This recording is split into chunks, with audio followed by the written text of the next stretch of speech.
y vamos conociendo más sobre esta organización que yo partiría describiéndolo como una organización que ha sido tremendamente pionera en modificar el tipo de forma en cómo se realiza, el tipo de modelo de negocio del crimen. El Tren de Aragua lo ha llevado y lo ha evolucionado a un nivel que parece operar mucho más como una empresa, con subcontratación, con tercerización de servicios, con estudios de mercado. La verdad, bastante compartimentada, lo que lo hace ser un tema de conversación tremendamente interesante. Vamos a conversar de este tema, ya que estamos aquí el día de hoy, con eh, nuestra siguiente invitada, que es Lucía Nuñovero Cisneros, que es magíster en criminología por la Universidad Católica del Perú. Ahora, tener una especialización en criminología no es tan sencillo, es una de las pocas actividades que se desarrollan aquí en nuestro país. Es importante en todo caso conocer cómo están las cosas. ¿Cómo estás, Lucía? Muy buenos días y muchas gracias por estar esta mañana aquí en Exitosa. Creo que es importante que el público sepa exactamente de qué se trata este fenómeno que es social, ¿no? Pero es altamente peligroso en términos, obviamente, de hechos delictivos. Buenos días, Jesús. Muchas gracias por la invitación. Y efectivamente también muy preocupada viendo la situación que atraviesa el país, obviamente desde mi profesión, y dispuesta a aportar lo que pueda ayudar para de una manera técnica esclarecer, tomar las mejores decisiones, ¿no? Bueno, esta semana me tomé el tiempo de leer un texto, ¿no? Una nota bastante extensa del diario El País de España respecto al desarrollo del Tren de Aragua, ¿no? Que es esta megabanda, es como lo considera el país que ha trascendido todas las fronteras de América Latina. O sea, es tanto igual, lo equiparan con las maras salvatruchas que estaban en El Salvador, ¿no? Sin embargo, las maras salvatruchas no han tenido el mismo nivel o dimensión de acción, ocupando prácticamente casi todo un continente. La mara salvatrucha está en algunos países de América Central y de Norteamérica, ¿no? Con destino en los Estados Unidos, y ahí esbozado solamente en Los Ángeles. Sin embargo, aquí estamos hablando de un desarrollo de acciones delictivas que va más allá de un solo país, ¿no? O sea, estamos hablando de 8 países de América Latina. O sea, esto no es normal. Bueno, efectivamente son organizaciones criminales. Las contemporáneas que estamos viendo tienen este fenómeno de trasplantación, o sea que buscan también exportarse cuando llegan a una dimensión de actividad criminal que puede cruzar fronteras. Y en el caso de Mara Salvatrucha ha tenido otra dinámica efectivamente porque están desarrollados más en clicas, en otro tipo de agrupaciones. Pero otras bandas, organizaciones criminales como el Tren de Aragua, efectivamente al tener actividades criminales como el tráfico ilícito de migrantes, es natural que la exportación, la trasplantación de sus actividades haya sabido penetrar, efectivamente, como mencionas, Brasil, Colombia, Ecuador, Perú, ¿no? Mira, fíjate que la mara salvatrucha tiene una característica bastante específica, y es que ellos sí son reconocibles, ¿no es cierto? Porque tienen toda una naturaleza delictiva que los hace mostrarse o ponerse en evidencia mucho más rápido que otras bandas a nivel mundial, que es este tema de los tatuajes, ¿no es cierto? Que son un lenguaje muy particular de este tipo de delincuentes. Sí. Bueno, son bien diferentes como organizaciones criminales cuando uno los analiza en específico. Su surgimiento es completamente diferente, hay una dinámica de deportaciones Exitosa. a Los Ángeles, de Los Ángeles a El Salvador, hay otro tipo de actividad criminal, no es tan... Efectivamente, lo que podría ser común entre ambas es el tema de la extorsión, ¿no? Como una actividad criminal principal, el cobro de cupos, el control territorial. En ese sentido hablamos de estas organizaciones muy compactas, muy estructuradas, jerárquicas y con bastante uso de violencia en su accionar, ¿no? Claro, te lo comentaba porque para hacer un distingo, ¿no es cierto? La mara salvatrucha tiene tatuajes y una serie de ceremonias de iniciación para poder pertenecer a esta organización criminal. Entiendo yo que el Tren de Aragua tiene una característica completamente distinta, y es que ellos no se hacen evidentes, no tienen ningún tipo de marca que los permita, por ejemplo, ser reconocidos, ¿no? Y actúan de otra manera, muy silentes, muy callados, y tanto así que los principales cabecillas de estas organizaciones en diferentes países actúan muy por debajo del estatus de lo que uno podría ser o creer que es un gángster, ¿no es cierto? O sea, alguien que ostenta mucho poder. Ellos no son así, tienen otro tipo de características, ¿no? Que los hacen muy difíciles de ubicar para las autoridades policiales de diferentes tipos de país. Definitivamente que hay varios temas ahí que se cruzan, pero sin duda el perfilamiento de un miembro de una organización criminal que ha surgido en otro contexto, con otras dinámicas, es distinto al de otra organización criminal. Siempre puede haber una tendencia a mostrar al exhibicionismo, ¿no? Es parte del perfilamiento. Y más o menos visibles, yo diría que ambas son bastante visibles. Desde que tienen un nombre, una organización criminal, una banda criminal, ya es más identificable en cuanto a sus miembros, en cuanto a seccionar, en cuanto a el impacto que deja en un contexto social o comunitario, ¿no? Hay organizaciones y bandas y redes criminales mucho menos visibles y que son mucho más peligrosas, que operan, por ejemplo, en la web, en entornos virtuales, ¿no es cierto? Entonces estamos hablando de organizaciones más bien del tipo más clásico, jerárquico y bastante visibles, ¿no? Mira, hay un libro que es bastante interesante que creo que el público debería conocer, lo que es El tren de Aragua de Ronald Risqués. Aquí se habla mucho del tren de Aragua, pero poco es lo que se hace o se denuncia también. Voy a leer algunos párrafos de esta nota que creo que es importante. Dice: en Lima, la capital del Perú, una mujer transexual fue acribillada con 31 disparos el pasado mes de marzo. El asesino grabó su ensañamiento y lo difundió en las redes sociales. En el norte de Chile, en la ciudad de Arica, 2 cuerpos fueron exhumados el mes pasado. Se descubrió que ambos habían sido sepultados con vida. En mayo también la Fiscalía de Colombia corroboró que un bar en Bogotá había sido utilizado para descuartizar personas. Detrás de estas atrocidades está el Tren de Aragua, una organización que surgió como un sindicato de construcción de una obra inconclusa en Venezuela, allá por el 2009, y que casi 15 años después ya ha extendido sus tentáculos de Lampa en Latinoamérica. La periodista venezolana Rona Rísquez, que es la que lleva a cabo esta investigación, llevaba varios años siguiéndoles el rastro y tratando de comprender su estructura y sus singularidades. En 2020 ha publicado un libro que es bastante interesante, sobre el que dábamos cuenta, ¿no? La obra llamada El Tren de Aragua, la banda que revolucionó el crimen organizado en América Latina, vio la luz hace 3 meses en el país de enero y a más tardar estaría aquí en julio el libro, ¿no es cierto? Dice esta nota, ¿no? Esta megabanda transnacional tiene, según las averiguaciones de Risqués, un portafolio de delitos, algunos tradicionales en una organización criminal como las extorsiones, el sicariato y el narcotráfico, y otros no tan comunes como su vinculación a las actividades deportivas, más precisamente en las transacciones de los beisbolistas venezolanos que firman por clubes de las grandes ligas de los Estados Unidos. La investigación o las investigaciones indican que son socios en las sombras de diversas academias formativas y que cobran un gran porcentaje por cada venta. Ves que tienen, como otras organizaciones, también diferentes tipos de rubros, seguramente para lavar activos, ¿no? Que es lo que hacen constantemente para tener dinero con el cual poder operar en otras ciudades o en otros países. Claro, la actividad criminal tiende a diversificarse eventualmente en tráfico de drogas, en trata de personas, explotación sexual. Como te comentaba, en estas organizaciones donde hay mucho control territorial, donde hay uso de violencia de tipo bastante cruenta, como puede darse en esos casos, la extorsión y el cobro de cupos a los negocios de acuerdo a territorios es una marca que es la que más alerta, ¿no? Claro, mira, aquí hay algo que básicamente tiene la misma línea sobre lo que tú comentas. Dice la nota: entre sus actividades delictivas sobresalen, no obstante, la trata de personas y la explotación sexual, la que les reporta mayores dividendos. Solo aquí en Lima se calcula que reúnen alrededor de 1 millón de soles, cerca de $275.000 al mes, en 10 plazas o en las 10 plazas de prostitución sobre las que ejercen dominio. Control que, según la policía peruana, ha obtenido a sangre y fuego después de haber desplazado a proxenetas dispersos que en la mayoría de los casos no suponían una gran amenaza. Aquí cito entre comillas lo que dice la nota. Ellos se dieron cuenta de que la manera de sobrevivir era buscar rentas en otros países porque Venezuela estaba quebrada. Una de las habilidades del Tren de Aragua es haber identificado rápidamente lo que pudiésemos llamar oportunidades de negocios criminales. Cuando los países comienzan a ponerle restricciones a la migración venezolana, era claro que la población no iba a dejar de marcharse. ¿Qué hicieron? Se preguntan. Guiar a los migrantes por vías irregulares como los coyotes en México. Al controlar las trochas, caminos informales, también controlaban la mercancía ilícita. Explica esto la periodista encargada de la investigación.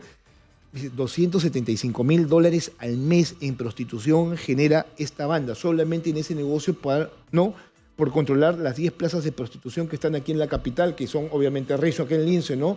En el centro de Lima y en los conos donde estaba operando sin mayor problema. Claro, los mercados ilegales son justamente ese espacio en el cual se desarrollan las organizaciones criminales. y hay que considerar también que operan de la mano con el fenómeno de la corrupción, de hecho.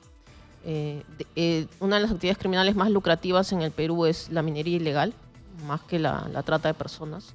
Y también hay que entender que en América Latina hay todavía focos de este problema de control de minería de oro ilegal, ¿no? Que genera muchos más beneficios económicos finalmente, que es lo que buscan el crimen organizado y los países, justamente mientras más generen control territorial, buen gobierno, presencia del Estado, pueden controlar, ¿no? Y un tejido social efectivamente más solidario, más cohesionado, ¿no? Que es lo que previene finalmente que esto avance en cualquier ámbito, en cualquier lugar, espacio de la región, ¿eh?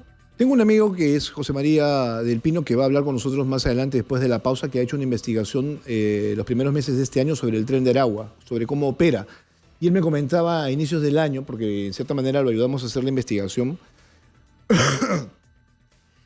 que en su país, por ejemplo, nunca habían visto tal nivel de violencia. Y que ellos no lamentaban, sino tenían mucho temor respecto a lo que podría pasar más adelante, porque suele pasar que la delincuencia local no llegaba a esos niveles de violencia que ellos están viviendo y que nosotros también, porque el tema de descuartizar, el asesinar y luego grabar y difundirlo a través de las redes sociales también es un mecanismo de acción por parte de estas organizaciones. ¿A título de qué?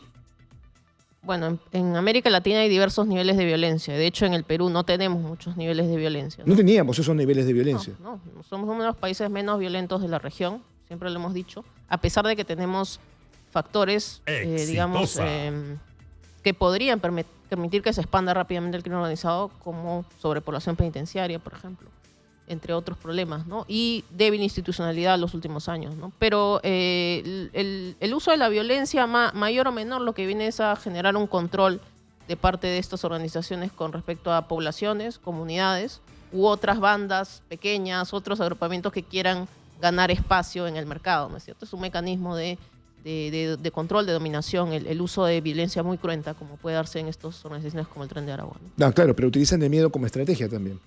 Claro, justamente, la violencia, ¿no? Porque genera miedo, ¿no? Claro, y eso te lleva, pues, obviamente, a tener una población bastante reacia, por ejemplo, a denunciar, ¿no es cierto?, a contrarrestar, ¿no es cierto?, a apoyarse en sus autoridades. Sobre las autoridades y el trabajo que llevan a cabo, te voy a preguntar un rato más, pero ya que tú estabas hablando sobre el tema penitenciario, de alguna manera en lo que acabas de reflexionar, esto continúa de esta manera. Una parte de las ganancias obtenidas por las facciones del Tren de Aragua, esparcidas en 8 países de la región, a los que ya mencionábamos se suman Bolivia, Brasil y Panamá, tienen un destino, el Centro Penitenciario de Aragua, más conocido como la cárcel de Tocorón. En esa fortaleza construida hace 40 años permanece el líder fundador de la organización, Héctor Rustefort Guerrero Flores, alias Niño Guerrero, sentenciado en el 2018 a 17 años de cárcel por un rosario de delitos prohibido no rendirle cuentas. Cito: he estimado que recaudan 15 millones de dólares al año, pero es un cálculo conservador, tiene que ser mucho más que eso, afirma la periodista que hace el libro, ¿no? Quien acudió muchas veces a la cárcel de Tocorón, pero solo pudo entrar una vez. Fue un acontecimiento esencial, cuenta, para completar su trabajo. Allí comprobó lo que era un secreto a voces desde hacía años, que los presos se han adueñado del penal y lo han convertido en suites de lujo. Observó piscinas, canchas deportivas, restaurantes, discotecas y lo que más le impactó, un zoológico. O sea, tienen pleno control de sus actividades allá en Venezuela. Y es que en Venezuela pues tienes obviamente una dictadura, que es la de Nicolás Maduro. Y él está enfrascado en otros temas, más no en darle seguridad a sus ciudadanos. Entonces tienen las cárceles, de las 9 cárceles que hay en Venezuela, por ejemplo, 3 tomadas por presos de este tipo de características, y una de ellas es justamente la de Tocorón, que es el centro de operaciones del Tren de Aragua. Para que el público lo sepa, todo el dinero que recaudan aquí en Perú termina siendo destinado a esta cárcel, ¿no?, que pocos conocen. Sí, por eso te comentaba que el crimen organizado es un tema muy amplio, depende de uno dónde lo quiera enfocar. Si vamos a la violencia, al miedo, puede ser lo más interpelante, si quieres, o inclusive las ganancias que generan también, ¿no? Nos asombra, puede ser interesante hasta, sí, eso, alarmante. Pero si vamos a verlo como fenómeno, avanza de la mano de la corrupción. Eso. No hay crimen organizado que no avance con la corrupción. Y la corrupción permite en esas cárceles, como la de Tocorón y en otras, que haya una gobernanza abdicada, que la autoridad le haya cedido el control a las organizaciones criminales, ¿no es cierto? cosa que no ocurre en todos los lugares, pero vemos lo pernicioso que puede ser cuando la anuencia de un Estado, dictatorial o no, de izquierda a derecha, abdica esa función de ser la autoridad, ¿no es cierto? Ese es el ejemplo clásico, Venezuela y sus cárceles, que son un foco de organizaciones criminales, son su centro de operaciones. Yo decía al inicio, ¿no?, que estaba en cierta manera decepcionado y estaba bastante compungido respecto al actuar de nuestras autoridades. Y ya que estás hablando de corrupción, esto que ha pasado esta semana, ¿no?, con la liberación de los cómplices del maldito Cris, no me llamaba la atención porque esto ya se ha presentado en otras oportunidades, pero es que el Estado no se preocupa en todo caso por hacer un mejor trabajo respecto a, por ejemplo, la ubicación, captura, detención y luego, ¿no es cierto?, puesta a disposición de las autoridades de los delincuentes que a la larga terminan siendo liberados. Y ya vemos lo que pasa, ¿no es cierto?, que cuando son puestos en libertad vuelven nuevamente a delinquir y a matar y a ser un peligro para la sociedad. Uh-huh. Bueno, lo que te comentaba también hace un momento, en realidad la lucha contra el crimen organizado es algo muy especializado. El Estado tiene diferentes instituciones que deberían trabajar de forma articulada, pero además especializada en estos temas, ¿no? Estamos hablando de unidades de élite, de la policía, de divisiones especializadas, de investigación criminal. Estamos hablando de unidades especializadas de la Fiscalía, ¿no?, que es las que investigan banda criminal, crimen organizado. De hecho, esa es la tendencia que la Convención de Palermo, que es lo que las Naciones Unidas ha fortalecido en los países contra este tipo de organizaciones criminales, dispone. Y eso está muy vinculado a la inversión en estas unidades especializadas de Fiscalía, de Policía. ¿Y entenderás que es bien difícil ese tipo de... ¿Y cuánto es lo que invertimos nosotros, por ejemplo, no sé si tendrás tú alguna idea, en la lucha contra la delincuencia a través de unidades especializadas? Ha habido un gran descuido en los últimos gobiernos, eso tenemos que decirlo. Yo creo que el Perú tiene un excelente ejemplo de haber luchado contra el terrorismo. No lo vas a encontrar sin la inversión que han tenido países como Colombia, por ejemplo, con cooperación internacional, etc. Y sin embargo, los últimos años, lamentablemente, las autoridades, la política ha estado muy descuidada de repotenciar estas unidades especializadas. Pero se requiere mucho equipamiento, inteligencia, técnicas especiales de investigación, fortalecimiento de equipos conjuntos, que es lo que permite esta articulación, que es lo que no se ha visto en el caso del maldito Cris, este último caso que ha saltado, que es un caso muy específico, pero la manera en la que se trabaja eso es muy en equipo, muy coordinada entre Fiscalía, Policía, unidades especializadas, ¿no?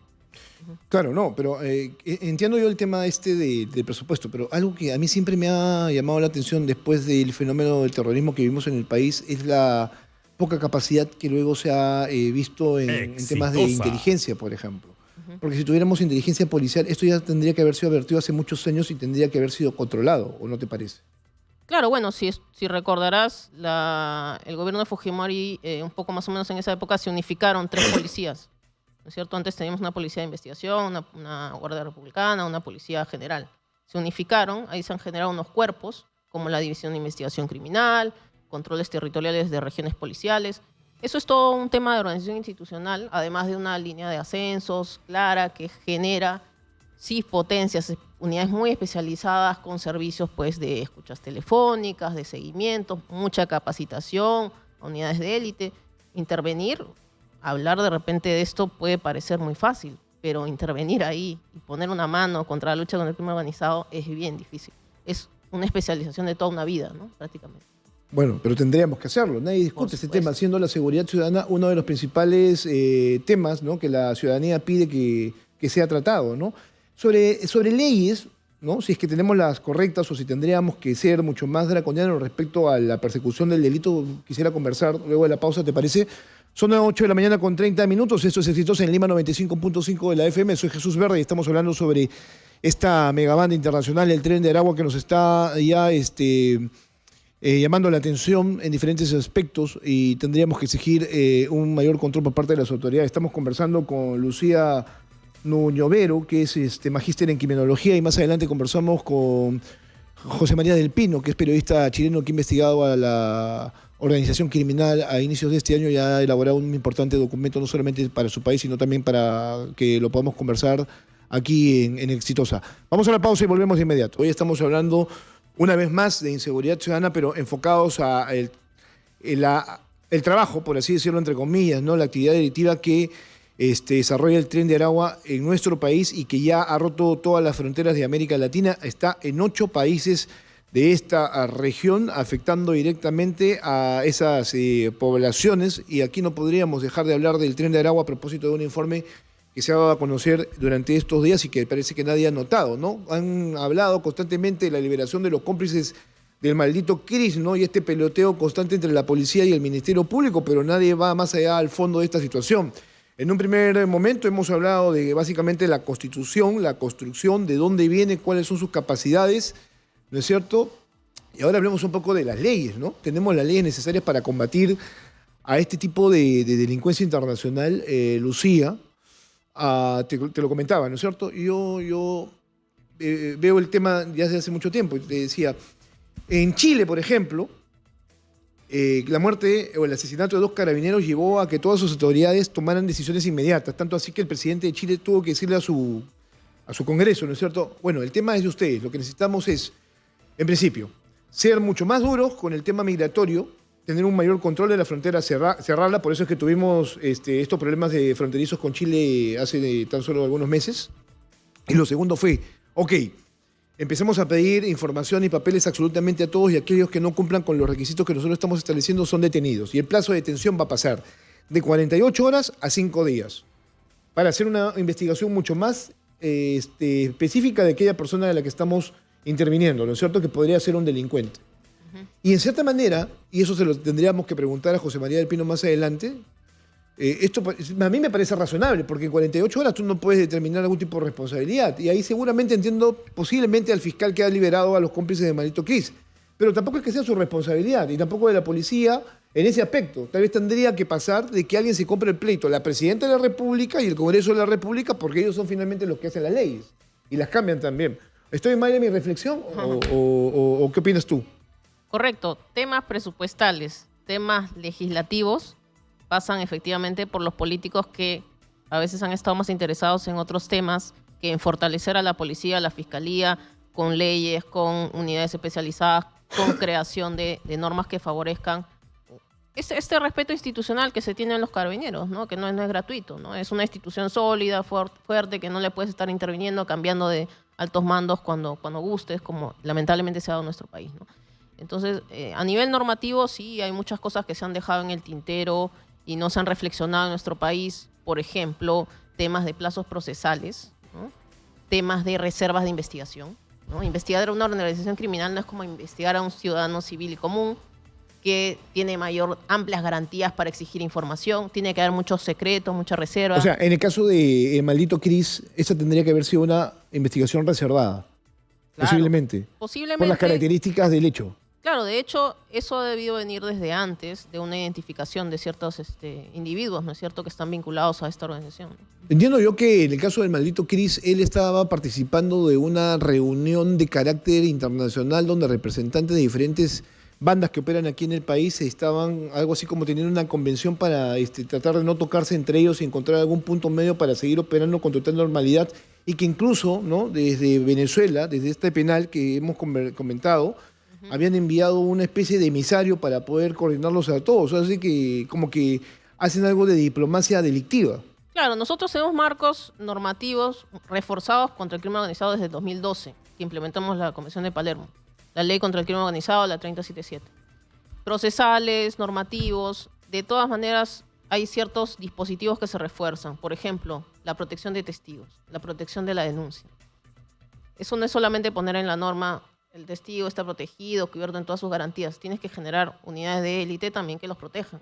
De otra manera la gente no va a denunciar, la denuncia está completamente restringida pues a lo que la población piensa que va a haber garantías, va a haber seguridad, ¿no? Y por otro lado, todo el aspecto, como te decía, investigativo es muy tecnológico, tiene que ser más sofisticado para no poner en riesgo también a las unidades especiales de la policía, ¿no? Ese aspecto normativo de fortalecer ciertos instrumentos o herramientas contra el crimen organizado y a la vez las unidades o los centros operativos que lo hacen efectivo, eso es lo que se ha descuidado 10 años, pues que hemos estado viendo que los políticos se han dedicado a la corrupción básicamente en el país, ¿no?, incluyendo los parlamentarios. Bueno, nadie está comprando el pleito definitivamente respecto a este tema del Tren de Aragua. Discúlpame, pero eso tendría que ser materia, obviamente, de un debate mayor.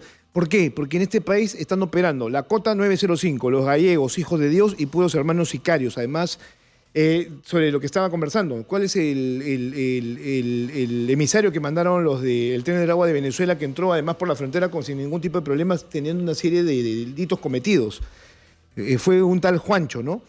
Que fue claro, dicen en esta reunión que tuvieron cuando se produce la muerte de maldito Cris. Cada uno permanece en su territorio para evitar más perjuicios económicos a cabecillas del Tren de Aragua. ¿Te das cuenta? Pero, por ejemplo, ¿por dónde ha entrado el cabecilla? Por la frontera por la con frontera. Colombia y Brasil, ¿no es cierto? Por Leticia, por ahí. Sí, ¿Tú sabes cómo es esa zona? Sí, claro. ¿Cuánto cuesta logísticamente penetrar esa zona? Es muy difícil porque esa es una zona, por ejemplo, que donde operaba en el caso de Colombia el Ejército de Liberación Nacional y luego las FARC, ¿no? Claro. Yo estuve en ese triángulo y es difícil de controlar. Aunque hay marina lacustre de todos los países, no tanto de Colombia, Brasil y Perú. Sin embargo, son Pero básicamente Brasil coladeras. invierte mucho más en controlar esa zona. Ya, pero no tendremos que ir tan lejos para, por ejemplo, ver que la frontera Tumbes, esta de Tumbes con Perú, perdón, con Desaguadero, esta que está en Desaguadero, no, Desaguadero está en Sarumilla, ¿te refieres? Sarumilla, sí, ¿no es cierto? La que está en la zona norte del país. Es también otra coladera, ¿no? Ahí tampoco es que se han tomado medidas. Claro, pero es logísticamente es más barato. No requiere tanta inversión controlar ciertas zonas como Tacna, Tumbes. Pero las zonas, por eso te decía, por donde entran los cabecillas, zonas de la selva, donde la penetración, además de que tienes que entrar con fiscalía, tienes que entrar con dejar ahí puestos bien equipados, ¿no es cierto? Ese es el aspecto operativo que te decía que va de la mano de una buena normativa, ¿no? Una inversión en ese tipo de cosas. Bien, Lucía, vamos a conversar con José María del Pino, que es periodista chileno, que está con nosotros aquí y parte de su tesis, ¿no es cierto?, de posgrado en los Estados Unidos ha sido investigar cómo operan, perdón, cómo opera el Tren del Agua tanto en su país como en nuestro país y en otros países también. Ha estado viajando durante algunas semanas de inicio de este año. Hola, José María, querido, ¿cómo estás? Muy buenos días. Hola Jesús, muy buenos días. Saludo también con cariño a Lucía. Lo estaba escuchando atentamente hablar sobre el Tren de Aragua, que bueno, esta semana ha estado en boga a propósito de algunas publicaciones internacionales en español que se han generado. Estamos ya pronto a poder publicarlo en inglés y vamos conociendo más sobre esta organización que yo partiría describiéndolo como una organización que ha sido tremendamente pionera en modificar el tipo de forma en cómo se realiza, el tipo de modelo de negocio del crimen. El Tren de Aragua lo ha llevado y lo ha evolucionado a un nivel que parece operar mucho más como una empresa, con subcontratación, con tercerización de servicios, con estudios de mercado. La verdad, bastante compartimentada, lo que lo hace ser un tema de conversación tremendamente interesante. ¿Cuáles han sido tus principales conclusiones una vez que has desarrollado toda esta investigación? ¿Qué encontraste en los países de América Latina que visitaste? Uno de ellos, por ejemplo, nuestro país. Claro, yo estuve en Perú y uno lo que puede ver primero es que aquí existe un modus operandi que está claro y partamos de una definición para distinguir.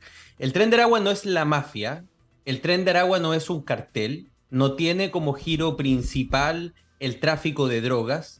El Tren de Aragua no es una milicia, no tiene como único y exclusivo giro la extorsión y el microtráfico como las milicias en Río de Janeiro. El Tren de Aragua es una organización que en Colombia ya la academia la está empezando a estudiar como una organización multicrimen. Multicrimen porque básicamente a mí me gusta describirlo como un holding que tiene distintas líneas de negocio criminal. En algunos países extorsionan, matan por encargo, microtrafican, trafican personas, explotan sexualmente, pero puede que en otro país, por ejemplo, sean grandes traficantes.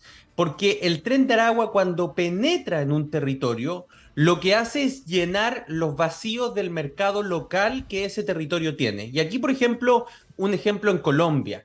Colombia, que tiene una organización criminal bastante instalada en algunas ciudades, por ejemplo, en la calle 28, el barrio Kennedy en Colombia. Cuando la Fiscalía desbarata la organización que operaba sobre ese territorio, que se llama Los Camilos, y se hace la operación Los Camilos 1 y Los Camilos 2, inmediatamente quien entra a tomar posesión de ese territorio es el Tren de Aragua.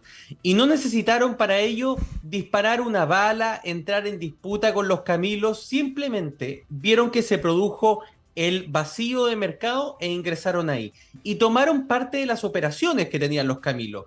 Explotación sexual, extorsión en el barrio, no necesariamente teniendo halcón en las esquinas, también podemos hablar de cómo es el tipo de extorsión del Tren de Aragua. Y lograron finalmente hacerse de esa zona y tomar negocios que los Camilos tenían. Por ejemplo, robar celulares a través de los motochorros, que era algo que no le habíamos visto el Tren de Aragua que hiciera en otros lugares como Chile, pero lo empieza a hacer en Colombia porque era un negocio que a los Camilos les generaba mucho dinero. Y como los Camilos ya no estaban, lo toman. Entonces, el Tren de Aragua no se amarra necesariamente con un modelo de negocio principal, sino que tiene múltiples negocios criminales, que además en su estructura los tiene compartimentados. Cada líder de una de estas líneas de negocio no sabe quién es necesariamente quien está a cargo de la otra línea de negocio. Entonces, a la fiscalía se le hace muy difícil perseguirlo, porque yo puedo ir y encontrar al que estaba microtraficando ketamina, en el caso de Chile, por ejemplo, pero esa persona muy poca información tiene respecto a quiénes están a cargo de los crímenes por encargo, de la explotación sexual o cuáles son las hostales o los headquarters donde el Tren de Aragua se está instalando. Y ahí me permito hacer un último punto tampoco para saturarlos de información en esta primera intervención. El Tren de Aragua tiene un modus operandi de instalación en los países a través de los hostales. Algo que en mi tesis yo en un capítulo completo lo describo como los hostales de la muerte. Son Caramba, hemos perdido la comunicación con José María. José María, no sé si ya estamos nuevamente contigo. Sí, nos quedamos en ese punto de los hostales que tenían como punto de apoyo para su desarrollo delictivo. Sí, les pido disculpas, porque esto se repite en todos los países. Tenemos el caso en San Martín de Porres, donde aparece la hostal en el cono norte de Lima, el señor de Zipán, que es el primer negocio, el primer crimen, el primer gran crimen que al Tren de Aragua se le tiene registrado en Perú. Y ahí precisamente se había instalado un hostal que era un caballero mayor que vivía en el interior del país, que la fiscalía todavía no logra determinar cuál era la relación del caballero. Algunos creemos que el caballero primero debe haber partido siendo arrendado formalmente, porque así lo hacen, luego empiezan las extorsiones, finalmente el Tren de Aragua termina quitando totalmente eso, amedrentando a la familia del dueño del hostal y se hace del hostal por completo, pero eso mismo que ocurrió en Perú, ocurre en Chile, en Arica, ocurrió en Quillota, ocurrió en el Hotel Negro de la calle 28 en Bogotá, y hay una red que si nosotros nos pusiéramos a investigar, hay una red de hostales y pequeños hoteles que el Tren de Aragua va tomando en cada uno de nuestros países y los transforma en sus centros de operaciones. Y desde estos centros de operaciones se producen imágenes tan terroríficas como que en el mismo edificio y al mismo tiempo puede estar una mujer siendo explotada sexualmente, al lado pueden estar matando a alguien con la técnica del colchón, que abren un colchón de cama por la mitad, lo meten adentro y le disparan para que lamentablemente los fluidos de esa muerte no desparramen tanto y por tanto absorbe todo lo que ahí ocurre. Y al mismo tiempo al lado pueden estar contando billetes o haciendo pequeños paquetitos de droga. Entonces son verdaderos lugares que están muy alejados de la ley, digámoslo así, donde el Tren de Aragua opera, pero que les permite tener una organización ligera, Jesús. Porque si me encuentran, voy y tomo otra pequeña hostal en algún villorrio por ahí y me vuelvo a instalar con todas las operaciones. No ando con mochila en el fondo, es una organización tremendamente liviana. Bueno, esto que tú comentas es interesante, o sea, cómo es que opera, y ahora hemos venido conversando con Lucía también. El asunto es que a mí lo que me llama la atención es el alto nivel de impunidad con el que están ellos desarrollando sus actividades en diferentes países y cómo es tan difícil, ¿no?, combatirlos. Por ejemplo, aquí en el Perú veíamos el caso del maldito Cris, que estuvo buscado luego del asesinato de un sereno, y a pesar de que se le había colocado un monto bastante alto por su cabeza, porque tenemos un programa de recompensa, nadie lo delataba. El tipo andaba tranquilamente por la calle, porque eso es lo que hemos visto con los videos de seguimiento, y nadie decía absolutamente nada. O sea, no había delatores a pesar de que había algún tipo de respaldo económico como aliciente, ¿no es cierto?, para poder colaborar con la Policía Nacional. Y no sé si eso, por ejemplo, pasa en tu país. Aquí con Lucía estábamos hablando que Chile tuvo que cambiar algunas reglas para poder combatir justamente la delincuencia asociada al crimen internacional. representado por el Tren de Sí, Aragua. voy a partir, Jesús, diciendo algo a favor de nuestros países. El Tren de Aragua, en Chile, en Perú, en Colombia, se está encontrando con algo que en Venezuela no conocían, que es el Estado de Derecho. El Tren de Aragua nace hace más de 15 años en Venezuela y crece al alero del gobierno de Nicolás Maduro. ¿Por qué? Porque Iris Varela, la ex ministra de Asuntos Penitenciarios de Venezuela, es quien hace crecer Tocorón, que es la cárcel donde está el niño Guerrero, el gran líder del Tren de Aragua, y Tocorón hoy en día es una cárcel autoadministrada por los reos, que tiene shopping center adentro, tiene un restaurante que se llama El Sazón de Lampa, tiene una discoteca que se llama Disco Tokio, tiene 4 canchas de tenis, tiene 6 piscinas y hasta 2 bancos adentro de la cárcel. Eso creció al alero de Iris Varela, que además permitió la liberación de más de 1.500, 2.000 personas integrantes del Tren de Aragua en el 2017 y 2018, que coincide justo con el tiempo después en que llegan a nuestros países, y esas personas se les pierde el rastro en Venezuela y empiezan a perseguir a la diáspora venezolana a todos los lugares donde la diáspora se fue, porque entendamos eso. Al Tren de Aragua se le acabó el negocio en Venezuela. Por la cantidad de venezolanos que estaban saliendo se le achicó el mercado. Lo que hizo el Tren de Aragua fue perseguir a todos aquellos de la diáspora a los lugares donde fuese la diáspora y aprovecharse también de su vulnerabilidad. Eso es lo que hace además al Tren de Aragua tan particular. Es la primera gran organización que utiliza un éxodo masivo de migrantes, porque no son solo coyotes, lo utiliza en todo sentido, utiliza un éxodo masivo de migrantes para expandir sus operaciones internacionales. Y respondiendo a tu pregunta, Jesús, en Chile y en Perú, más allá de que nuestra fiscalía a veces pueden fallar, se nos pasa, han descubierto lo que es enfrentarse al Estado de Derecho. Y no les es cómodo, se lo quiero decir. No ha sido fácil para ellos eso. En Chile les ha sido muy difícil ver caer a 30, 40 compañeros de una sola redada y que aún se mantienen dentro de las cárceles. Chile además ha tenido que tomar situaciones especiales con las cárceles porque quisieron seguir gobernando desde adentro de las cárceles, pero esto no es Tocorón. Y me imagino que en Perú tampoco sería muy difícil construir algo como Tocorón. No creo que eso ocurra. Pero se están enfrentando al Estado de Derecho y la razón por la que la gente no los delata y se hace tan difícil es porque el Tren de Aragua domina territorialmente, psicológicamente. Y es la razón por la que todos nosotros hemos visto videos de descuartizamiento, asesinatos, videos de miembros del Tren de Aragua con las armas, porque ellos descubrieron que no necesitaban un halcón en cada esquina de una calle para someter territorialmente a una localidad, sino que a través del terror psicológico, todos en nuestros países los conocemos, todos conocemos su marca, y yo creo que la gran mayoría de las personas le teme sin que siquiera lo hayan visto con sus propios ojos. Así que les es muy fácil sembrar el terror sobre un territorio porque es una amenaza creíble, ¿no? La hemos visto en videos. Bien, Lucía, sobre lo que apunta José María del Pino, algunas preguntas, ¿no es cierto? ¿Realmente tenemos autoridad aquí en el país que le haga frente al Tren de Aragua? El otro tema es el de las cárceles. La semana que hemos venido, de la que acabamos de venir, perdón, nos hemos dado cuenta, por ejemplo, en Salita Colonia, ¿no? El cobro de cupos a los funcionarios para que los presos hagan y deshagan dentro de las cárceles. Lo mismo pasa en Lurigancho y en otras cárceles. Además que en este país no hay cárceles que sean correctamente administradas y las adecuadas para la tamaña población penitenciaria que tenemos. Ahora súmale el crimen internacional que también está en las cárceles. O sea, ¿tú cómo ves el tema? Que eres especialista en esto. Cuando nosotros estudiamos criminología no amalgamamos las cosas tan fácilmente. O sea, Colombia no es Perú, Perú no es Ecuador, Colombia no es Venezuela, a pesar de que Tren de Aragua no es Barrio King, etc. Entonces, lo que dice el colega es bien cierto, el Pino. Más interesante o tan interesante como el modus operandi es cómo surge. ¿Cómo surge? ¿Cómo crece? ¿Por qué crece el Tren de Aragua? Porque hay un gobierno que lo permite. Hay una administración penitenciaria que les permite tener zoológico, que las personas entren una semana a sus mujeres y las exploten y adentro las torturen inclusive. Entonces, eso tenemos en Perú, eso tenemos en Colombia. Hace poco a las cárceles de Ecuador han entrado los militares. ¿Eso tenemos en Perú?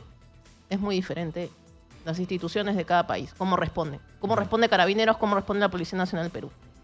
A eso va lo que te decía la especialización, ¿no? ¿Tenemos fiscalía especializada en crimen organizado? Sí, Tenemos. claro. ¿Tenemos unidades como la DIVIAC? Sí tenemos. Pero hay ese sentido de que no están haciendo lo correcto para combatir justamente este tipo de delito. Claro. O sea, a eso te pregunto, ¿realmente tenemos Estado de Derecho para combatir este tipo de problemas que estamos enfrentando o no? Tenemos Estado de Derecho desde que, entiendo, por ejemplo, desde el caso de Mardito Cris, las autoridades de todas maneras han respondido de una manera bastante criticable de echarse la culpa desarticuladamente, como no es el precepto en este tipo de casos, pero están ahí, han respondido. Sabemos quiénes son los líderes de esas unidades de investigación criminal muy especializada en homicidios, por ejemplo, porque todo esto se ve a través de, por ejemplo, investigaciones de homicidios, ¿no es cierto? Como estaba mencionando el Pino. Igualmente, fiscalías que cubren esas zonas y que deberían estar con competencia, por ejemplo, en investigación de bandas criminales. Eso está completamente estructurado en nuestras organizaciones, que hay que repotenciarlas, que no lo hemos hecho. Y pregúntale a los liderazgos en fiscalía, en policía. No lo hemos hecho 10 años. Son débiles, hacen sus mejores esfuerzos. Las podemos fortalecer, por supuesto. Algunas están mejores que otras, más capacitadas, efectivamente, ¿no? Y son esas las que deberíamos ampliar y asignar de repente en materia de ya tareas, fuerzas de tarea especializadas, ¿no? Que es lo que se ve en otros Bueno, países. lo que en realidad tú comentas es algo que nosotros venimos demandando como sociedad desde hace mucho tiempo, que es la reestructuración de toda la Policía Nacional como tal, ¿no? Que además he visto, por ejemplo, enfrentando serios casos de corrupción, ¿no? Manejos, por ejemplo, de ascensos inadecuados, o sea, una burocracia que no permite que el ciudadano sea atendido lo más rápido posible en cuanto a lo que significa, por ejemplo, la atención de sus denuncias, lo que hace que la población se distancie mucho de la Policía Nacional. En principio tendríamos que recuperar eso, pero eso también pasa porque existe una política de Estado que apunte, ¿no? a subvertir o a hacer retroceder la delincuencia lo más que se pueda. Yo te comentaba, por ejemplo, lo que habían hecho en el país de José María, ¿no? Aquí nomás que Chile, que cuando asesinan a 2 carabineros, automáticamente sus autoridades reaccionan y empiezan a cambiar todo el sistema para que haya un mayor control. ¿O me estoy equivocando, José María? Que es que cambian de las 48 horas de detención a los 5 días para hacer un mayor control e investigación que permita determinar quién es la persona que ha sido ubicada dentro de las redadas, no lo sé.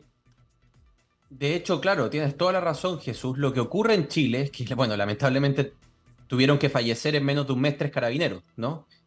Para darnos cuenta de que la policía chilena, el poder de fuego que tenía, no era proporcional al poder de fuego que estaban ocupando las bandas organizadas. Las bandas de crimen organizado tienen armamento de guerra semiautomático, tienen granadas, y nosotros teníamos policías con fusiles de servicio en la calle o con pistolas de servicio. Y evidentemente ahí había una desproporcionalidad de la fuerza. Entonces, primero viene toda la parte de modernización de las policías, de dotar a las policías de armamento semiautomático, de entender que estamos enfrentando una cultura criminal que no estaba presente en Chile, no estaba presente en Perú. Aquí se está produciendo además una simbiosis criminal. Viene después lo que se llama el proceso de asimilación, donde las organizaciones de nuestros propios países, frente a estas organizaciones que llegan, empiezan a intentar de parecerse para no quedar detrás en el negocio criminal. Y Chile dijo, bueno, tenemos que enfrentarlos. Pero el principal problema que tenemos es que nuestras fronteras, y digámoslo con palabras sencillas, son un colador, pues Jesús. Son un colador, Lucía. Porque entran personas que no conocemos, que no tenemos sus huellas, de las que no tenemos registro alguno. Y eso hace tremendamente compleja la persecución criminal. ¿Por qué?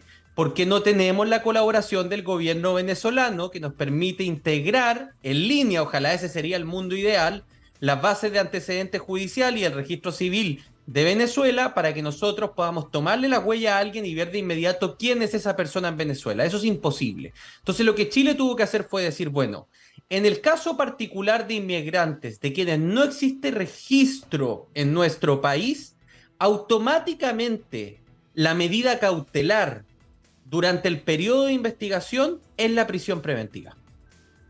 Y es básicamente porque nosotros no sabemos quién es esa persona y como no tenemos cómo rastrearla, no nos puede dar garantías de que no se vaya a fugar. La fuga, evitar la fuga es la razón principal por la que se toman medidas cautelares en un juicio, en un proceso judicial.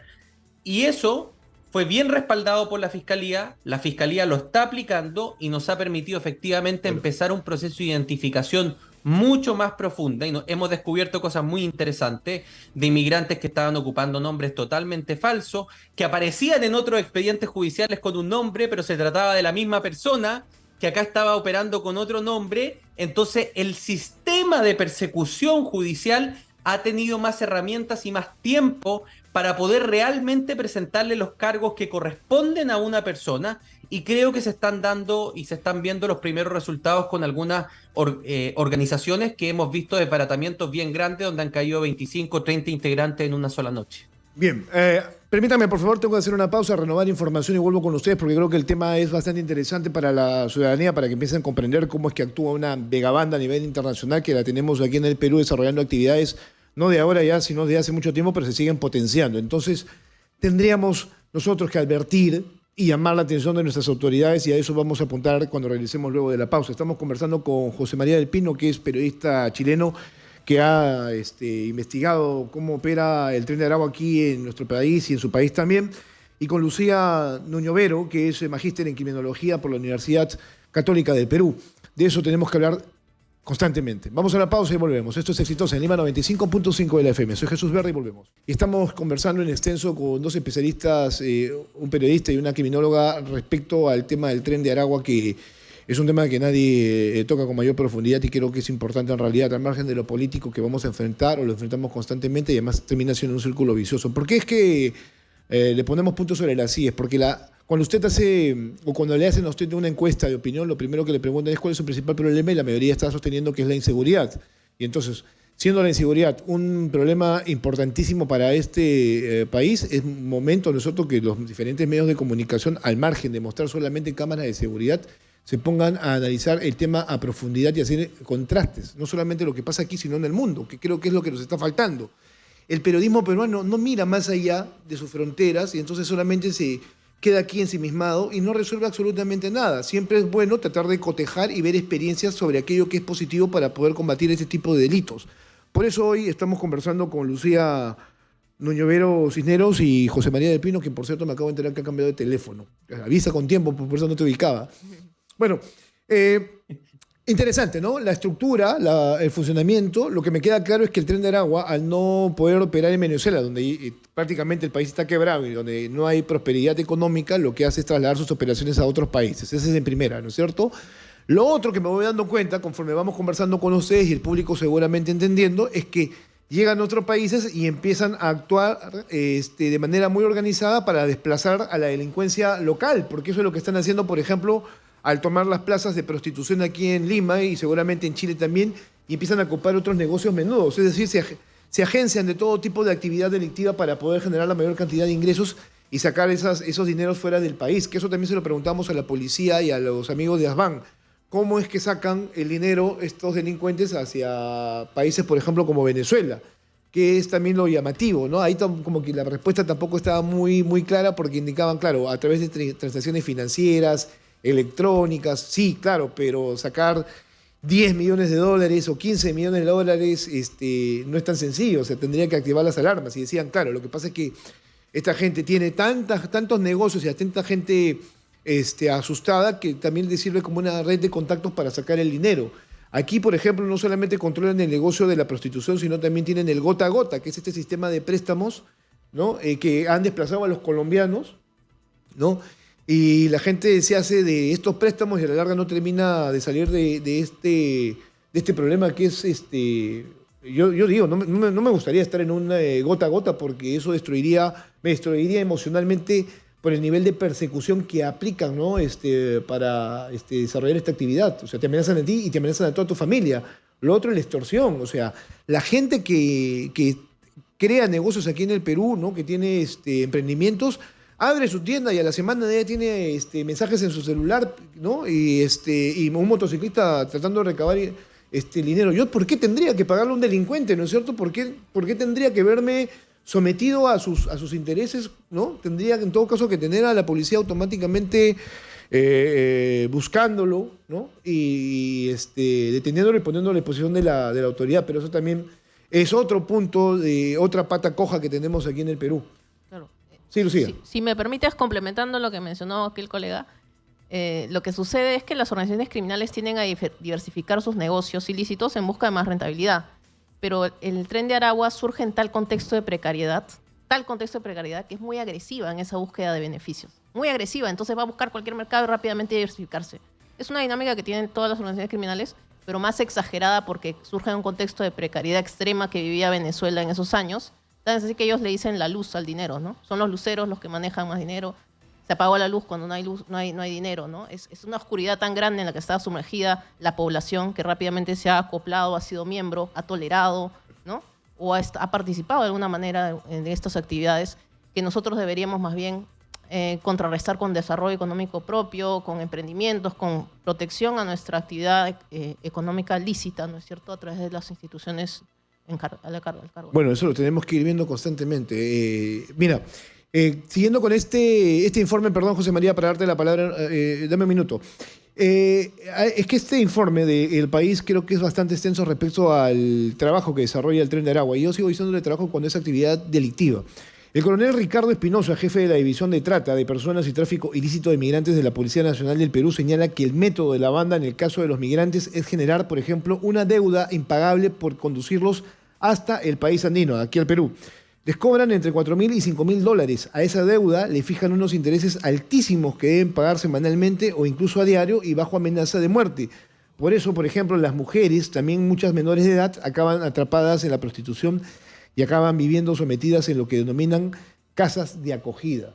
O sea, el negocio de la trata para ellos es importantísimo, ¿no es cierto? Porque claro, no solamente se trata o sea, ganan también metiendo migrantes por las fronteras que están a merced de cualquiera, pero también generan deudas para que las mujeres se vean sometidas ya a otro tipo de contexto, en este caso la prostitución. ¿Cómo van las cosas, por ejemplo, en tu país a propósito de las medidas que se fueron tomando durante estas últimas semanas, José María? ¿Qué tanto se ha podido reducir el accionar de, por ejemplo, el Tren de Aragua? ¿Y dónde son sus zonas de mayor acción? Por ejemplo, aquí en la capital tenemos todas las partes periféricas de la ciudad de Lima, ¿no es cierto? Lo que denominamos conos, ¿no? Cono norte, cono sur, ¿no? Y también la tenemos a nivel regional, es decir, que están en diferentes regiones también de manera muy particular. En Arequipa, por ejemplo, actúan a vista y paciencia de todos, que es la segunda ciudad más importante del Perú. ¿Cómo están manejando ustedes el tema? ¿Cuál es el contexto? En Chile es muy similar, por eso yo digo que si bien la forma en que nuestros estados se enfrentan al Tren de Aragua, la forma en que el Tren de Aragua opera en nuestros países es muy parecida. O sea, primero el Tren de Aragua entra con el tráfico de inmigrantes al norte de Chile. Hay una presencia muy fuerte en Arica y Iquique, ciudades que ustedes conocen muy bien porque son ciudades prácticamente fronterizas con el Perú. Luego se instala en la zona central, pero no decide instalarse en Santiago particularmente, decide instalarse en Quillota, en la quinta región, que está a menos de 100 kilómetros de Santiago para poder generar sus operaciones en la capital del país. Y últimamente nos hemos enterado que tenían operaciones bastante amplias en Concepción, que para mí fue curioso porque ya estamos hablando de una ciudad mucho más desplazada hacia el sur de Chile, a 600 kilómetros de la capital Santiago, donde se ha estado instalando. Ahora, tú decías varias cosas, Jesús, de las que me gustaría hacerme cargo porque tengo mucha información sobre eso. ¿Cómo envían el dinero? Se han aprovechado, por ejemplo, en Chile, que en Chile se jacta de ser uno de los países donde más rápido se puede constituir una empresa, y generaron una empresa en su primer año en Chile de envío de remesas internacionales. Pero para ello, y esto ocurrió en Chile y en Colombia, el Tren de Aragua siempre en su país de destino requiere de una persona que está fuera de la organización, que intentan de que no se involucre criminalmente para que esté limpio, que sea venezolano residente o connacional, un socio local, que es quien opera legalmente cualquiera de estas empresas fantasmas o ficticias que se constituyen para que los envíos de remesa puedan ser más masivos. En Chile ya se logró desbaratar, ¿no? Pero había una empresa que tenía giro de remesa y la forma en que se hizo el desbaratamiento fue en una máxima de la criminología internacional, following the money, siguiendo el dinero. Cuando se revisó cuál era el destino del dinero de esta empresa de envío de remesas, se dio cuenta que el destino era otra empresa de envío de remesas que estaba pegada a la cárcel de Tocorón y que parte de algunos de esos dineros que se enviaban eran retirados en los cajeros y en los sistemas que estaban dentro de la cárcel de Tocorón. Y así es como esa empresa se desbarata por la Policía de Investigaciones de Chile. Por eso que es muy importante no solo lograr mapear quiénes son los actores que están cometiendo el crimen, sino también ver cuáles son las posibles alianzas que tienen con personas que sí tienen la documentación legal para hacer transacciones. Y ahí esta premisa de seguir el dinero se hace fundamental. En Colombia fue exactamente lo mismo. La Fiscalía de Colombia, de Bogotá en particular, logra desbaratar con la operación Tren de Aragua 1 a los primeros instalados en el país, y a quien logran hacer caer no es a uno de los criminales del Tren de Aragua, sino que a un venezolano que tenía documentación legal y que trabajaba con un colombiano para enviar las remesas y para generar todas las estructuras legales de la operación del Tren de Aragua. Y ellos se transforman en los principales colaboradores de la Fiscalía para el desbaratamiento de algunas de las operaciones, que duró un par de meses y luego, por supuesto, esto volvió a aparecer porque la verdad es que el Tren de Aragua se encarga de tener siempre mucha gente llegando a estos flujos de dinero que ellos tienen y a estos dominios territoriales. Y finalmente, me parece, Jesús, que es importante hacer un punto sobre la trata de personas. El Tren de Aragua no solo domina las redes de trata de personas hacia el Perú y Chile. El Tren de Aragua ha logrado penetrar, y para mí es un misterio, no logré terminar esa parte en mi investigación, de cómo lograron generar un pacto con las guerrillas en Colombia para hacerse de varias rutas a través del Darién. Nosotros hoy tenemos acá en los Estados Unidos, donde tú bien decías, yo acabo de graduarme de mi posgrado en la Universidad de Columbia, tenemos ya venezolanos que dicen que vienen siendo perseguidos por el Tren de Aragua. De hecho, mi tesis parte así, parte con un venezolano en la iglesia de la Asunción, en Upper West Side, en Nueva York, que pidiéndome un cigarro que yo no tenía, nos pusimos a conversar y me dice, mira, yo tengo mucho miedo porque le pagué a una organización en el Darién y ahora esa organización que ha llegado a Estados Unidos está ejerciendo presión sobre mí y tiene amenazada a mi familia en Venezuela. Y cuando yo le pregunto cuál era la organización, me dice el Tren de Aragua, que nosotros la conocíamos bien, pero que en Estados Unidos no la conocía nadie. Entonces, la trata de personas, las redes de tráfico de inmigrantes, los caminos que ellos generan, son la punta de lanza para la instalación de las organizaciones. Y estos famosos residencias son lo que yo denomino las hostales de la muerte. Por eso, en el caso de Los Olivos, en Perú, donde hay registros de que había hostales, en el caso... Se volvió a ir, José María. Hemos perdido Perú, la comunicación. después de conversarlo... Sí, te escuchamos, José María. Sí, después de conversarlo con el coronel Reboredo, que él me contaba cómo se desbarata, ¿no es cierto?, el hostal del señor del Cipán. Esos lugares parten con el tráfico, parten con estas mujeres en cautiverio, pero se transforman en los centros de operación porque desde ahí se articula. El caso de Los Olivos, Jesús, la señora Milagro, lleva 1 año y 4 meses siendo extorsionada. Le han reventado 2 veces la puerta de su local. Le han roto el camión de su tienda. Yo quedé tremendamente impactado con esa situación cuando la señora Milagro a mí en Los Olivos me dice, mira, yo decidí no pasar Navidad con mis hijos porque me aterraba la mera posibilidad de que me mataran delante de mis hijos durante la Navidad. Entonces, cuando la vida de las personas se ve tan profundamente trastocada, uno empieza a decir, ¿cómo es que las autoridades no levantan? Y si uno que es, perdón la palabra, un pinche periodista, es capaz de seguirle la huella, la ruta, el modus operandi, entender cómo están funcionando, la pregunta que cae de cajón es decir, ¿y dónde están nuestras policías? Yo sé que están trabajando, también me reuní con el fiscal Jorge Chávez en Lima, y sé que están intentando de entender, pero seamos francos, ni Chile ni Perú, Colombia quizás en mayor grado, pero ni Chile ni Perú, ni sus sistemas judiciales o policiales estaban preparados para el tipo de crimen que hoy estamos enfrentando. Sí, por supuesto, eso nos queda claro. O sea, por eso es que justo, estamos conversando sobre este tema y nos estamos tomando varios minutos de este programa el día de hoy para desarrollar exactamente de qué se trata este fenómeno delictivo que está ya en estos momentos asfixiándonos de alguna u otra manera. José María del Pino dice algo muy interesante, y esto también yo lo he escuchado. Si bien es cierto, tenemos al Tren de Aragua operando aquí en la capital y en algunas regiones, también estaban comentándose de que estaban llegando a las zonas, ¿no?, de producción de hoja de coca y cocaína aquí en el Perú. Entonces, por ejemplo, los cultivos de hoja de coca de vida esta semana que ha pasado también están informando de un crecimiento exponencial del cultivo de hoja de coca en 18%.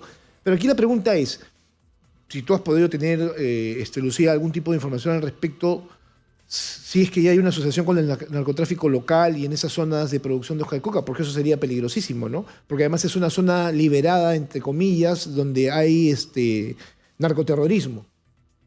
Sí, esa es una pregunta que generalmente se viene haciendo el último año, porque sí, algunos periodistas ya han hablado de una alianza entre organizaciones criminales en Brasil y el Tren de Aragua, por ejemplo.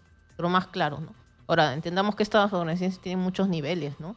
Entonces puede haber efectivamente alianzas, pactos, asociaciones muy pequeñas, ¿no es cierto?, puntuales, que se van a dar y que probablemente se están dando para penetrar poco a poco a todo lo que es el Perú y como sociedad y los diferentes mercados ilícitos que ya existían acá, ¿no?, como la explotación sexual, etcétera. O sea, no sería extraño que tendríamos una asociación de bandas internacionales operando con las peruanas en determinadas zonas de que son consideradas liberadas. Puede darse, de hecho, como te decía, ese es uno de los aspectos más cruciales para inteligencia, efectivamente.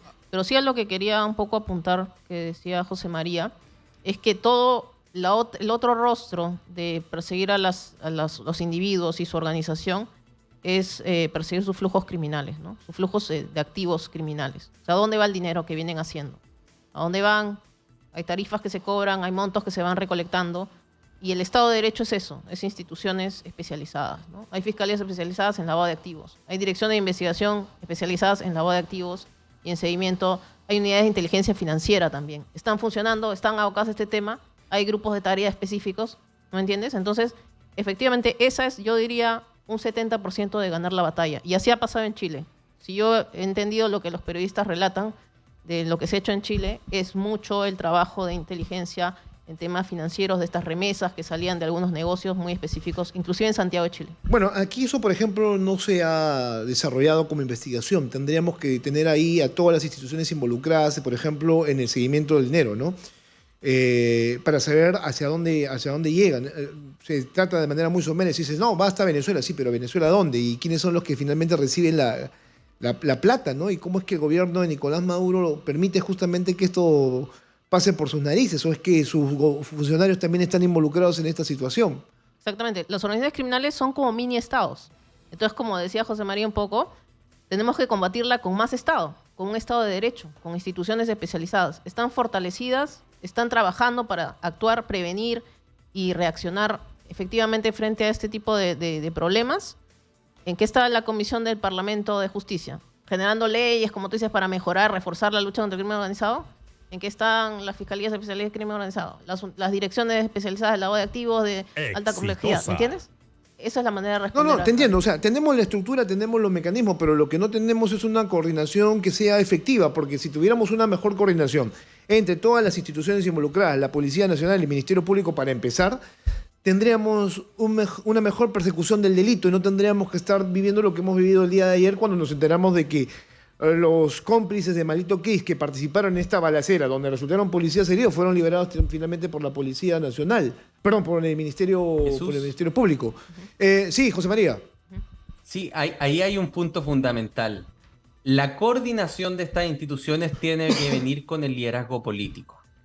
En Chile, También. quien sienta a la mesa a la Policía de Investigaciones, a Carabineros, a la Fiscalía, al Ministerio Público, a los tribunales de justicia, es, después de mucha presión, el Ministerio del Interior y el gobierno de Gabriel Boric. Y hay una decisión prioritaria por parte del presidente, que no estaba en su programa de gobierno, que no es el framing que más le acomoda poder trabajar a la izquierda históricamente. El tema de la mano dura contra la delincuencia no le es cómoda, pero él, al ver la situación, pone a su ministra del Interior, Carolina Toá, y a su subsecretario Monsalve a trabajar directamente en esto y construir esta coordinación. Y ojo, todavía no es del todo efectivo. Si en Chile los índices recién están bajando del orden de un 10, 9, 11% en las distintas líneas criminales. Porque este es un trabajo de largo aliento. Y hay algo que dice Lucía Jesús que es fundamental. Estas organizaciones buscan desplazar al Estado. Buscan que el Estado se ausente en los territorios para ellos poder instalar estados paralelos. Y aquí una descripción criminal que para mí fue muy lúcida cuando hice mi investigación. Existen prominentemente dos formas de relacionarse entre el crimen y la ciudadanía. Las simbióticas, que es cuando las organizaciones logran reemplazar al Estado y los ciudadanos en un territorio generan una relación de dependencia con estas organizaciones muy propia de los carteles en México, por ejemplo, o de lo que fueron las maras salvadoreñas o las organizaciones en Guatemala. También el caso de las milicias en Brasil es un caso de relacionamiento simbiótico. Hay una suerte de dar y dar, hay una suerte de alcalde que se instala en ese sector que es esta organización criminal. Y las parasitarias, que son las organizaciones que no logran instalarse y que solo buscan depredar, el dinero de la gente y sacar dinero. Hoy me da la impresión que en Chile y en Perú el Tren de Aragua es aún parasitaria.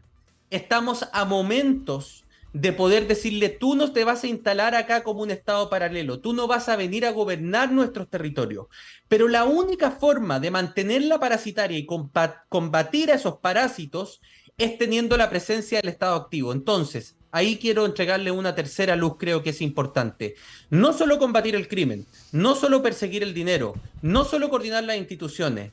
La otra chance la tienen los alcaldes, la tienen los ministerios. Bueno. Instalar en los sectores populares oficinas del Estado, mejores escuelas, cambiar la iluminación, construir infraestructura pública, recuperar las plazas para nuestros niños, instalar juegos, es fundamental para que los vecinos sientan que ahí está el Estado y que por tanto no necesito de otro alcalde, no necesito una organización que me venga a dar, sino que tengo a mi Estado que aquí me va a defender. Y a Dios gracias, al menos en Chile, lo que ocurre en estos lugares cuando entra la policía con el fuego es que la gente los aplaude y los valora, no como ocurre en México, que la misma gente echa a la policía cuando llegan a desbaratar a los carteles. Bueno, pero en México tienen problemas, pues, obviamente de alta corrupción que los hace...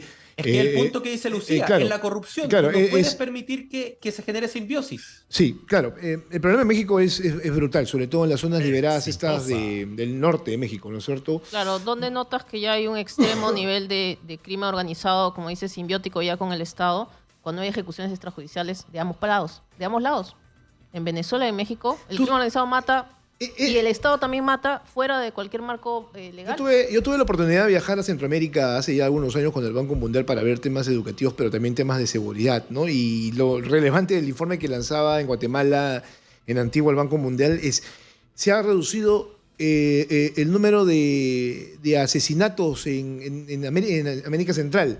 Y todo el mundo decía, sí, qué interesante, ¿no? Pero bajito, había un dato que decía, pero se ha incrementado el número de desaparecidos. Claro. Entonces decías, claro, genial. O sea, ya no tienes asesinados, pero los desaparecidos, ¿dónde están? Entonces no los vas a encontrar porque, claro, están en fosas comunes seguramente, como tú bien lo dices, ejecutados extrajudicialmente. Bueno, muchas gracias por estar esta mañana con nosotros y seguramente el público también por escuchar todo lo que sucede, no solamente en nuestro país, sino también en un país amigo como es Chile, donde también están enfrentando este problema de lo que es el Tren de Aragua como organización delictiva. Voy a recibir llamadas luego de la pausa al 940-800-800, que es el WhatsApp de Exitosa, y al 251-9422 y 467-4499 para poder conversar con el público sobre qué opina respecto a este tema.